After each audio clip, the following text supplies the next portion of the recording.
జై శ్రీరామ్. జీవితంలో దేని పట్లయితే మనకు ఎక్కువగా శ్రద్ధ, తపన, ఏ కోరిక అయితే మనకు జీవితంలో బలంగా ఉండగలుగుతుందో అది మాత్రమే నెక్స్ట్ జన్మకు కారణం అవుతుంది. ఈ శరీరం వదిలే టయానికి ఏ కోరిక అయితే బలంగా ఉంటుందో ఆ కోరికను బట్టి జన్మ ఉంటుంది. కేవలం డబ్బుపైనే ఆశతో, కోరికతో శరీరాన్ని వదిలిపెడితే నిర్దాక్షంగా చెబుతుంది పురాణం. ఏమంటే వాడు లాస్టుకు మానవ జన్మ కాదు కదా, తల పగిలి చచ్చిపోవలసిన జన్మ తెచ్చుకుంటాడు. తేలు కానీ, జెర్రి కానీ, పాము కానీ ఇలాంటివై పుట్టి మండసాల కింద చేరుతాయి.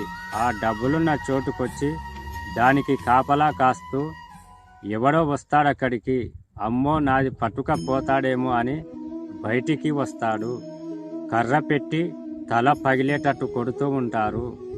ప్రాణం తోకలోకి వెళ్ళిపోతూ అప్పుడు అనుకుంటాడు, ఈ మాత్రం దానికా ఇంత కష్టపడ్డాను, ఎవరికి కనపడకుండా దాక్కొని తిరిగాను కొడుకులకు రక్షిద్దామని. కొడుకు తల పగుల కొట్టించాడు అంటాడు. తన భార్య పక్కన పండుకొని ఇంకో స్త్రీ గురించి ఆలోచిస్తాడు. గోడ మీద బలిలా వస్తాడు. ఒకడు ఈశ్వరుని గురించి ఆలోచిస్తూ ఉంటాడు. ఉత్తర